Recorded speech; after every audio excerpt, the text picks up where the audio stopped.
Hai, Assalamualaikum warahmatullahi wabarakatuh. Halo siswa-siswi hebat, salam sehat selalu. Selamat mengikuti pembelajaran jarak jauh bersama Ibu ya.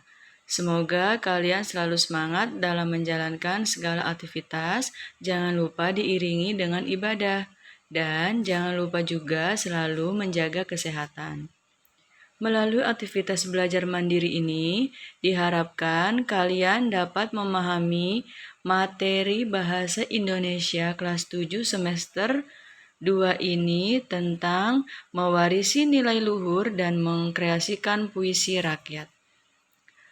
Yuk langsung saja kita simak video berikutnya.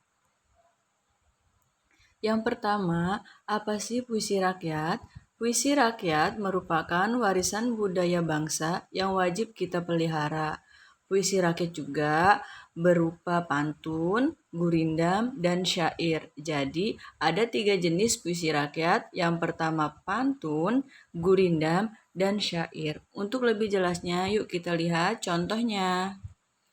Contoh yang pertama yaitu pantun ya. Nah, ini pantun 1. Air surut memungut bayam, sayur diisi ke dalam kantung.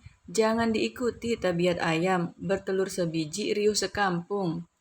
Untuk pantun yang kedua, baik bergelas, baik tidak. Buli-buli bertali benang, baik berbalas, baik tidak, asal budi sama dikenang. Nah, itu tadi contoh dari pantun.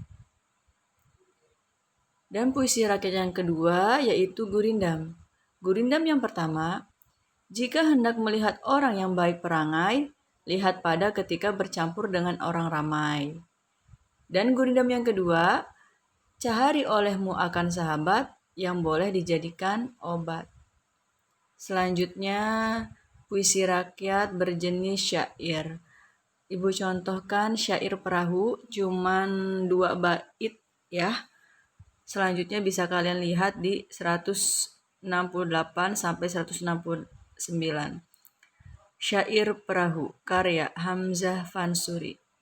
Inilah gerangan suatu mada, mengarang syair terlalu indah, membetuli jalan tempat berpindah, di sanalah iktikat diperbetuli sudah. Wahai muda kenali dirimu, ialah perahu tamsil hidupmu. Tiadalah berapa lama hidupmu, ke akhirat jua kekal hidupmu. Nah, tadi contoh-contoh dari pantun, gurindam, dan syair. Udah paham ya? Apa itu pantun, mana itu gurindam, dan mana itu syair. Kita lanjut ya. Nah, pengertian dan ciri pantun, gurindam, dan syair. Tadi kan udah kalian lihat contohnya, sekarang kita ke pengertian dan cirinya. Pantun. Pantun yaitu suatu ucapan yang teratur, arahan yang mendidik, bentuk kesantunan. Nah, tujuan pantun itu untuk mendidik sambil menghibur, gitu ya. Nah, jenis-jenis pantun itu sebelum kalian lanjut ke ciri-cirinya, ada beberapa jenis pantun. Yang pertama pantun jenaka, pantun nasihat, pantun pendidikan, pantun agama, gitu ya. Jadi banyak gitu jenisnya. Itu tergantung kepada isinya. Kalau misalkan isi pantunnya bercanda, berarti itu jenaka. Kalau misalkan isi pantunnya bermaksud ke agama, berarti pantun agama. Kalau misalkan isinya tentang pendidikan, berarti itu pendidikan gitu ya. Nah, ciri-ciri pantun sebagai berikut. Yang pertama, tiap bait terdiri atas 4 baris, tiap bait terdiri atas 8 sampai 12 suku kata, rima akhir setiap bait adalah AB, AB, baris pertama dan kedua merupakan sampiran, dan baris ketiga dan keempat merupakan isi. Nah, di sini ada contohnya. Tadi pengertian ciri-ciri yang pertama, tiap bait terdiri atas 4 baris. Nah, satu bait ya, bait itu satu bait ya, terdiri dari 4 baris. Nah, 1, 2, 3, 4. Nah, itu kan ada 4 baris ya. Nah, terus tiap bait terdiri atas 8 sampai 12 suku kata. Tiap bait, salah ya, tiap baris ini tuh ya. Satu barisnya itu terdiri atas 8 sampai 12 suku kata. Suku kata itu seperti ini nih. Satu baris dulu ya. Baik, berarti 2. Bergelas. Baik tidak. Tuh, hitungnya itu dari per ucap gitu ya. Baik. Bergelas. Baik tidak. Berarti ada 9 suku kata ya di larik pertama itu. Terus selanjutnya, rima akhir setiap bait adalah ABAB. Rima itu yang terakhir gitu ya, kalimat atau huruf yang terakhirnya gitu ya. Nah, ini kan terakhirnya tidak, baris keduanya terakhirnya benang, baris ketiganya terakhirnya tidak, dan baris keempatnya terakhirnya dikenang. Berarti kan KG yang dimaksud ABAB itu KG. Berarti rima baris pertama itu sama dengan rima baris ketiga, dan baris kedua itu rimanya sama dengan baris keempat, begitu ya. Baris pertama dan kedua merupakan sampiran. Nah, baik bergelas baik tidak, buli-buli bertali benang, itu termasuk ke sampiran gitu ya. Kalau sampiran itu bebas mau kalian apa saja gitu ya, itu bebas gitu ya, terserah kalian. Nah, baris ketiga dan keempat merupakan isi. Ketiganya baik berbalas baik tidak, dan keempatnya asal budi sama dikenang, itu termasuknya isi. Begitu ya. Jadi kalau misalkan baris pertama dan kedua sampiran, baris ketiga dan keempat isi. Selanjutnya, sekarang ke gurindam. Gurindam adalah puisi lama yang berasal dari bahasa India, yaitu kurindam, yang artinya mula-mula atau perumpamaan. Isi dalam gurindam yaitu biasanya itu terdapat nilai agama dan nilai moral. Jadi isinya itu nilai agama dan nilai moral gitu ya. Ciri-cirinya nih, yang pertama terdiri atas 2 baris dalam sebait. Nah, satu baitnya cuma 2. Kalau pantun kan satu baitnya 4 gitu ya. Terus, tiap baris memiliki jumlah kata 10-14 kata. Tiap baris memiliki rima atau bersajak sama AA, BB, CC, dan seterusnya. Jadi barisnya itu terakhirnya itu sama gitu bunyinya AA, BB, CC atau gimana gitu ya, enggak AB gitu. Jadi sama. Merupakan satu kesatuan yang utuh. Baris pertama berisi soal, masalah atau perjanjian. Baris kedua berisi jawaban atau isi dan maksud dari gurindam. Isi gurindam berupa nasihat, filosofi hidup, atau kata-kata mutiara. Nih contohnya. Cahari olehmu akan sahabat. Nah, itu kan baris pertama gitu ya. Baris pertama itu berisi soal, masalah, atau perjanjian. Berarti ini berisinya soal sahabat begitu. Nah, baris keduanya itu berisi jawaban yang boleh dijadikan obat. Nah, berarti isi atau maksudnya itu carilah teman yang bisa dijadikan sebagai obat penghibur gitu, boleh gitu ya. Nah, ini bersuku kata 10 sampai 14. Waktu pantun itu kan 8 sampai 12. Kalau gurindam itu 10 sampai 14, berarti panjang gitu ya.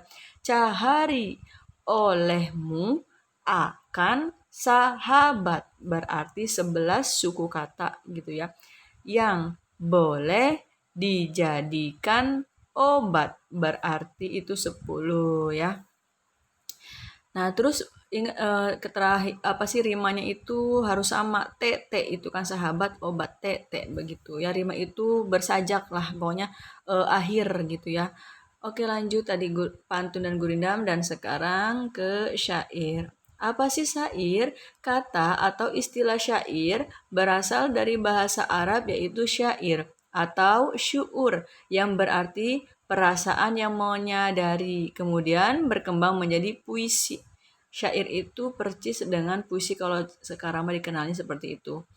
Nah, ciri-cirinya setiap bait terdiri dari 4 baris. Satu baitnya itu dari 4 baris. Setiap baris terdiri atas 8 sampai 14 suku kata. Bersajak atau berirama sama A semua, B semua, C semua gitu ya. Semua baris adalah isi. Jadi tidak ada sampiran, tidak ada apa tadi soal atau masalah, tapi semuanya isi gitu ya. baris pertama, kedua, ketiga, keempat semuanya isi. Bahasa yang digunakan itu kiasan. Kiasan itu perumpamaan atau misalkan majas kayak gitu, seperti puisi kayak gitu. Nggak langsung tidak langsung ke kalimat awal kayak gitu ya. Contohnya nih. Inilah gerangan suatu madah, mengarangan syair terlalu indah, membetuli jalan tempat berpindah, di sanalah iktikat dibetuli sudah. Nah, itu kan satu bait terdiri dari 4 baris gitu ya. Terus suku katanya satu barisnya 8 sampai 14. Nah, inilah gerangan suatu madah. Nah, berarti ada 12 suku katanya. Terus berirama atau bersajak a a a a. Itu kan bersajaknya ha ha ha ha kayak gitu ya. Terus semuanya berisi isi gitu ya.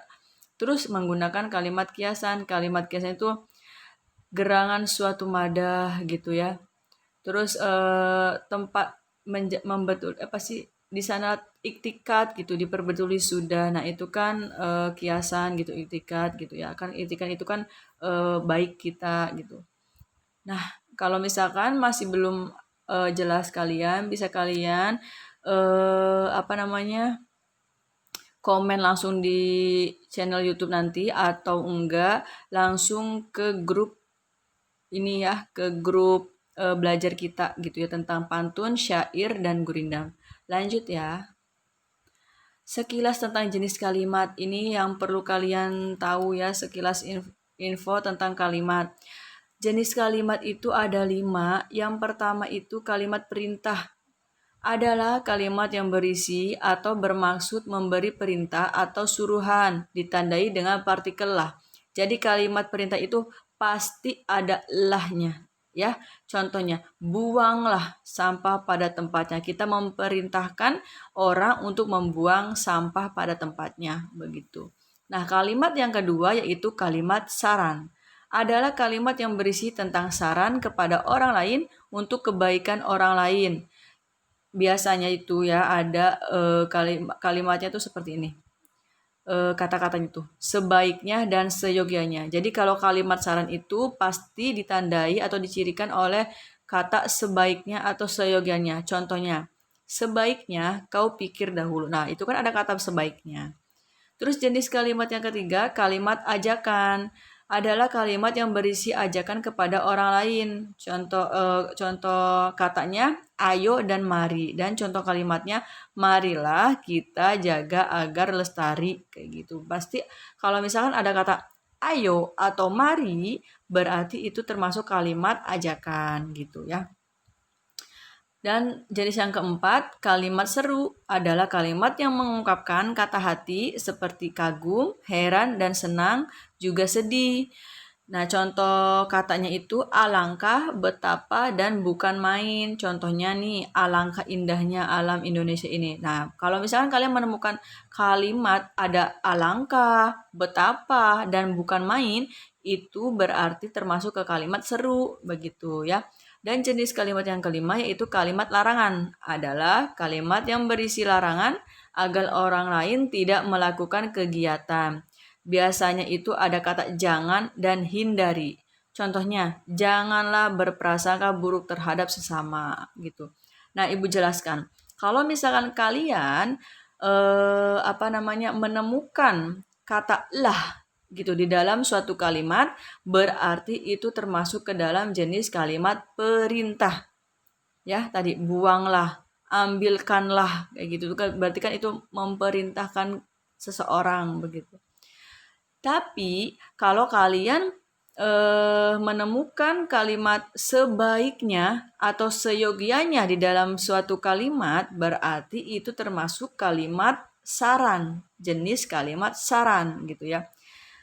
Dan kalau kalian menemukan kata ayo dan mari, itu berarti termasuk ke dalam kalimat ajakan. Dan juga kalau misalkan kalian menemukan kata alangkah, betapa, dan bukan main, itu termasuk ke dalam kalimat seru. Lalu, kalau misalkan kalian menemukan kata jangan dan hindari, berarti itu kalimat larangan. Paham ya? Itu sekilas tentang jenis kalimat, ada 5 gitu ya. Ada kalimat perintah, saran, ajakan, seru, dan kalimat larangan. Selanjutnya,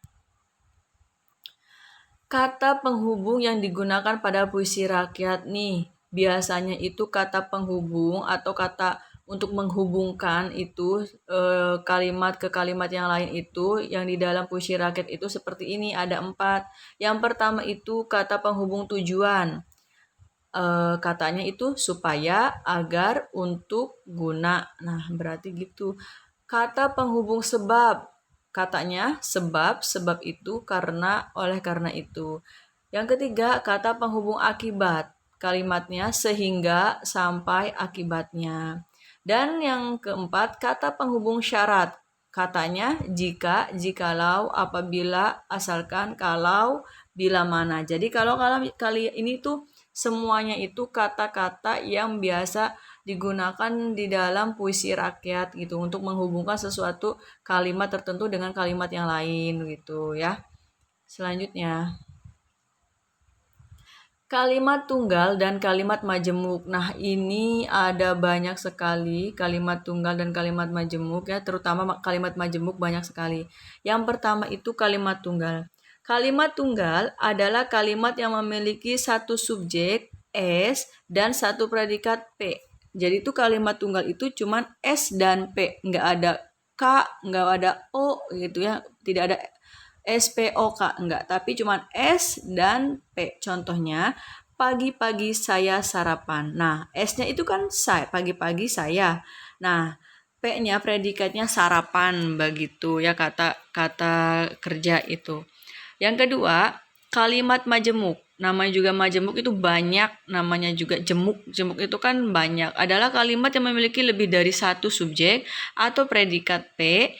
Nah, kalimat majemuk terdiri dari penggabungan dua kalimat dasar atau lebih. Jenis kalimat majemuk sebagai berikut. Nah, ingat ya, jemuk itu banyak, majemuk berarti banyak. Kalau tunggal itu satu, berarti satu predikat dan satu subjek. Kalau majemuk lebih dari dua subjek dan lebih dari satu predikat begitu. Nah, kalimat majemuk ada banyak nih ya. Yang pertama, kalimat majemuk bertingkat adalah kalimat yang terjadi dari beberapa kalimat tunggal yang kedudukannya tidak setara atau sederajat. Yang kedua, kalimat majemuk hubungan syarat ditandai dengan jika, seandainya, asalkan, apabila, andaikan. Jadi kalau misalkan kalian menemukan kata jika, seandainya, asalkan, apabila, andaikan, berarti itu termasuk ke kalimat majemuk hubungan bersyarat. Contohnya, jika hidup bermalas-malasan, maka masa depan tak tentu arah begitu. Nah, yang kalimat majemuk yang ketiga, kalimat majemuk hubungan tujuan. Jadi kalau kalian menemukan kata agar berupa biar, itu berarti tujuan ya. Contohnya, agar hidup tercapai tujuan, hendaklah pemuda rajin belajar. Dan selanjutnya, kata majemuk konsensif. Itu jika kalian menemukan kata meskipun, biarpun, kendatipun, sungguh pun.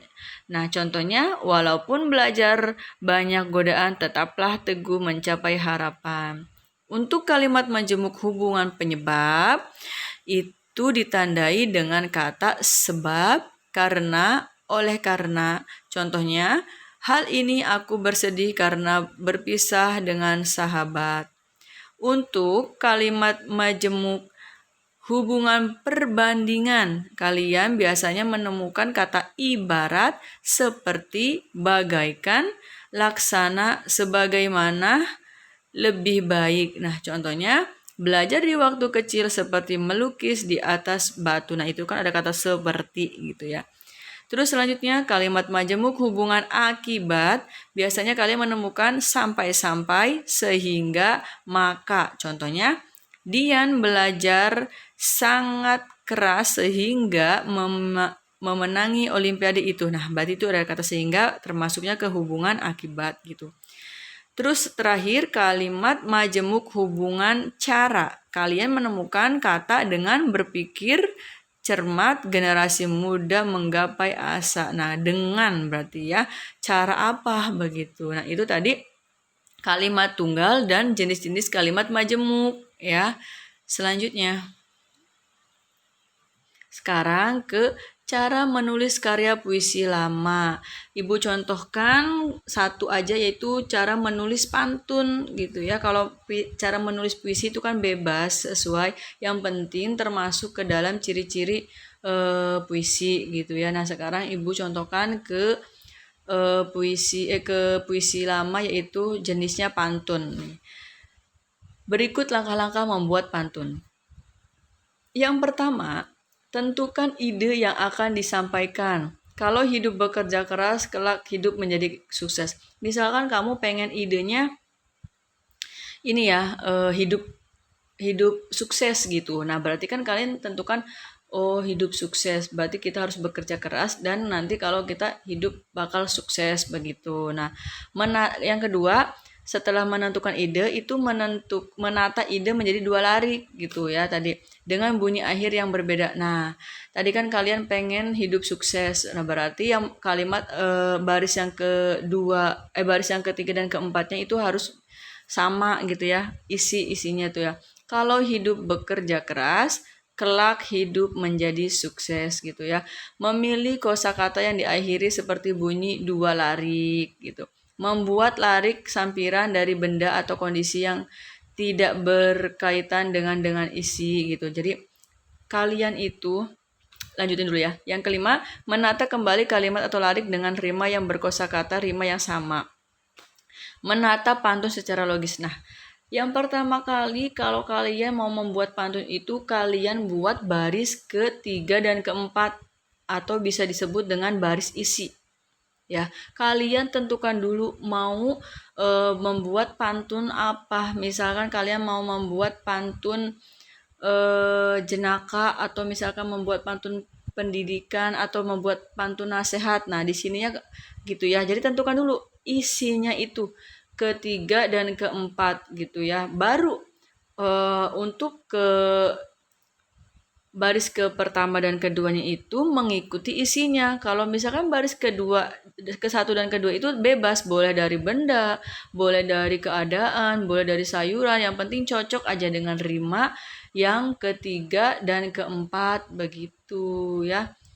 Kalau misalkan baris ketiga dan keempatnya rimanya tidak dan siap, berarti kan K dan P, berarti baris ke satu dan keduanya juga K dan P juga begitu. Jadi yang pertama itu harus menentukan isinya dulu. Kalian mau membuat pantun jenis apa dan isinya itu seperti apa begitu ya. Paham ya? Sampai sini ya. Selanjutnya. Nah, ini ada tugas individu nih. Tugas individu itu tugas pribadi atau tugas mandiri ya, satu orang. Ditulis di buku bahasa Indonesia ya, boleh buku tugas, boleh buku catatan, terserah ya, nanti dikumpulkan sesuai ketentuan Ibu nanti Ibu kasih tahu di grup ya.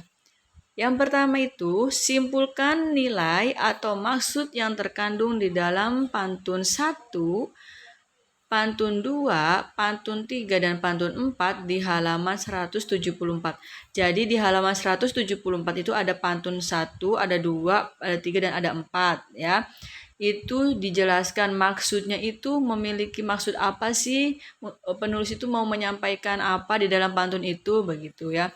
Terus yang keduanya, simpulkan nilai atau maksud yang terkandung dalam gurindam 1, gurindam 2, gurindam 3, gurindam 4, dan gurindam 5 dan juga 6 di halaman 175 sampai 176. Nah, di halaman 175 sampai 176 itu ada contoh gurindam dan kalian simpulkan nilai atau maksud apa yang di dalam gurindam tersebut. Dan tugas yang ketiganya, simpulkan nilai atau maksud yang terkandung dalam syair.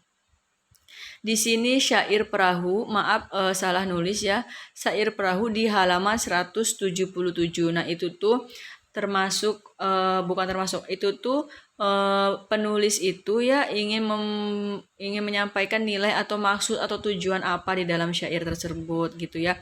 Jadi tugasnya itu kalian tentukan nilai dan maksudnya apa di dalam pantun, di dalam gurindam, dan di dalam syair yang ada di halaman 174, 175, dan 176, juga 177. Begitu, paham ya? Seperti biasa, kalau misalkan ada yang belum mengerti, bisa langsung ke grup. Jangan japri, diusahakan jangan japri, tapi ke grup ya biar kita berdiskusi bareng ya. Oke, mungkin itu saja penyampaian dan belajar Ibu hari ini. Semoga kalian dapat memahami dan bermanfaat juga. Jangan lupa berdoa untuk Indonesia bebas COVID-19 dan tetap semangat belajar. Terima kasih. Wassalamualaikum warahmatullahi wabarakatuh.